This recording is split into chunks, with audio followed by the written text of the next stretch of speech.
ত্রিপুরা মধ্যশিক্ষা পর্ষদ পরিচালিত এই বছরের মাধ্যমিক ও উচ্চ মাধ্যমিক পরীক্ষার চূড়ান্ত মেধা তালিকা প্রকাশিত হলো শুক্রবার। এদিন পর্ষদের কনফারেন্স হলে সাংবাদিক সম্মেলন করে চূড়ান্ত মেধা তালিকা প্রকাশ করেন পর্ষদ সভাপতি ডক্টর ধনঞ্জয় গণ চৌধুরী। তিনি জানান, উচ্চ মাধ্যমিক পরীক্ষায় প্রথম 10 জনের তালিকায় 20 জন ছাত্রছাত্রী স্থান পেয়েছে। প্রথম হয়েছে একজন, তার নাম জয়দীপ রুদ্রপাল। মাধ্যমিক পরীক্ষায় প্রথম 10 জনের তালিকায় স্থান পেয়েছে মোট 25 জন।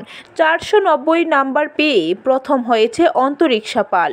তাদের এই সফলতা অত্যন্ত কঠোর পরিশ্রমের ফল। আগামী দিন তারা এই সফলতা ধরে রেখে সামনের দিকে এগিয়ে যাবে বলে অভিমত ব্যক্ত করেন তিনি।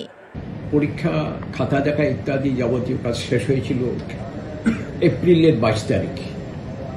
আর আমরা খুব রেকর্ড পরিমাণ আগে বোর্ডের জীবনে বোধহয় প্রথম এত আগে রেজাল্ট ঘোষণা করা 30 এপ্রিল আমরা মাধ্যমিক এবং দ্বাদশ শ্রেণীর পরীক্ষা রেজাল্ট আউট করেছিলাম।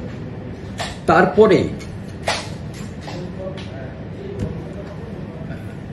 প্রথম রেজাল্ট যখন আউট করি তখন মাধ্যমিকের পাশের হার ছিল 86.53%, আর দ্বাদশের পাশের হার ছিল 79.29%।